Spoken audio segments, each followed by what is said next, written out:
Welcome to Curious Minds, where curiosity sparks discovery through fun science and tech for all ages.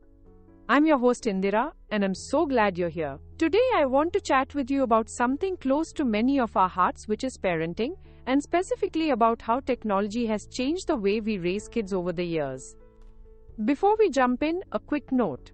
This episode is crafted with artificial intelligence to ensure accuracy, smooth delivery, and a fresh, engaging sound with facts verified from recent sources. Here's a little thing to chew on. Did you know that in 2025, roughly 85% of parents in countries like the USA and India are using apps to help with parenting? Back in 2005, that was just 15%. Quite the jump, don't you think? It really makes you wonder, how did we get from simple baby books to AI apps helping moms and dads predict baby sleep patterns? Picture this. It's the 1990s, and a mom is flipping through a worn-out baby book singing lullabies by candlelight when the power goes out. Now fast forward to 2025. A modern mom glances at her phone, where an app just told her the best time to put her baby down for a nap. Worlds apart, huh?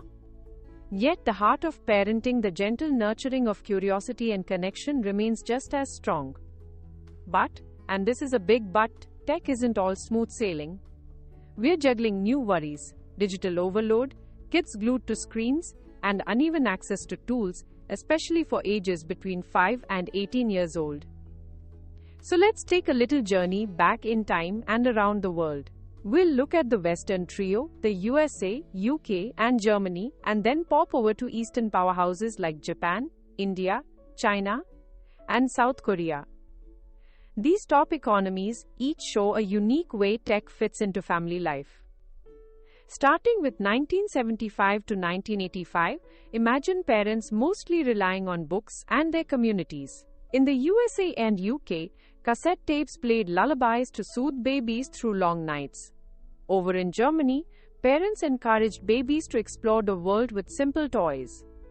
Meanwhile in Japan, kids were tuning into educational TV shows crafted just for them. Across India and China, storytelling was a family affair, with elders passing down wisdom and radio programs filling the learning gap. At first, parents were worried these gadgets might replace their storytelling magic. But soon, they couldn't live without the help those tapes gave them. Toys were simple basics. Dolls in India, Lego in Germany, and safety meant gates and a watchful eye. The best part? Community support was rock solid, even if rural families often missed out on the latest tools and ideas. Jumping ahead to 1985 to 1995, screens started showing up in homes. VHS tapes brought vibrant educational videos for kids in the USA and UK. Germany started experimenting with learning games on early computers. And Tamagotchi, the digital pet from Japan, was teaching kids about responsibility through virtual care starting in 1996. Over in India and China, TV shows like Chota Bheem and quiz programs started taking center stage, replacing oral storytelling.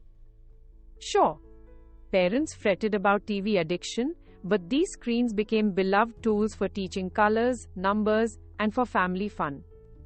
New toys arrived too. Barbie dolls in the USA, action figures in South Korea, and baby monitors gave parents extra peace of mind, even if they flickered out sometimes. This was the first real spark of digital curiosity, although a few early studies showed screen time might be connected to more attention problems, about a 10% increase. From 1995 to 2005, the internet hit homes full force. Parents flocked to baby center forums for advice on everything from sleepless nights to teething tantrums. Computers supported homework in Germany, mobile phones kept Japanese families close when apart. Meanwhile, in India and China, kids were inspired by cartoons like Doraemon. Though a little worried about online strangers, parents loved having such a handy community online. Toys upgraded too.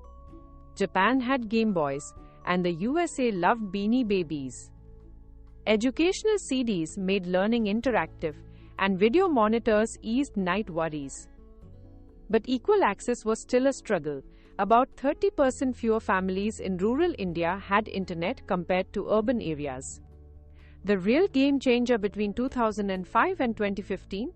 Smartphones. Suddenly, apps like Baby Center were right there in parents' pockets, helping track pregnancies and milestones in the USA and UK, with about 40% of parents using them by 2010. Meanwhile, in Germany, tablets became the new learning tool, and over in Japan, augmented reality games were bringing playtime to a whole new level. Across India and China, WhatsApp and WeChat groups started buzzing, linking parents from busy cities to small villages, creating a whole new kind of community. Of course, parents worried about all these gadgets causing distractions. But hey, having instant access to doctors or quick parenting tips, that was a total game changer. Toys? They went digital too. iPads filled with educational apps and coding kits like Scratch let kids build their own games by dragging colorful blocks.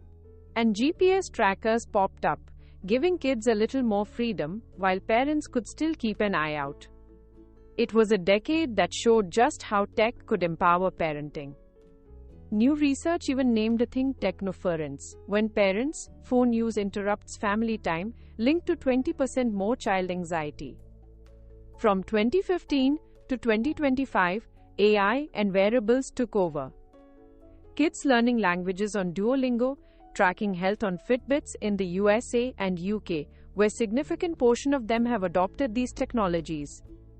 German schools use virtual reality, and Japan's robots like Pepper actually teach emotional skills.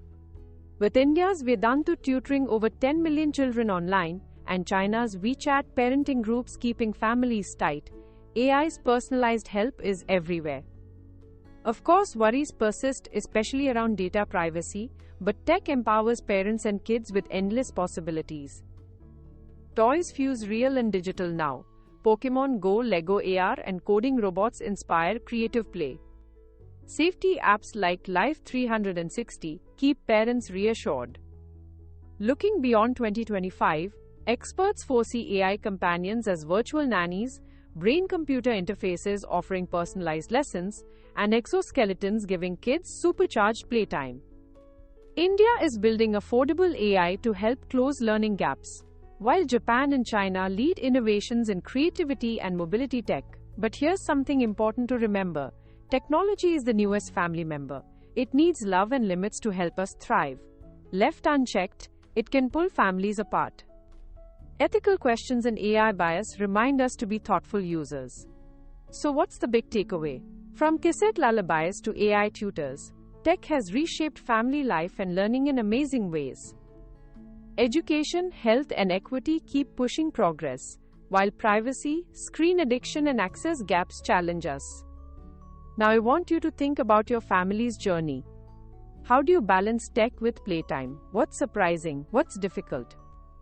Before we wrap up, I'll leave you with a nugget of wisdom from Dr. Jenny Radesky of the American Academy of Pediatrics. Limit screens to 1 hour a day for kids aged 2 to 5. It helps them play and bond in the real world. Her words remind us, technology is an amazing helper, but hands-on natural play builds independence and creativity.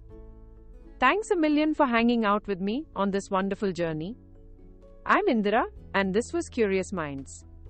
Keep curious, keep mindful, and I can't wait to catch you next time.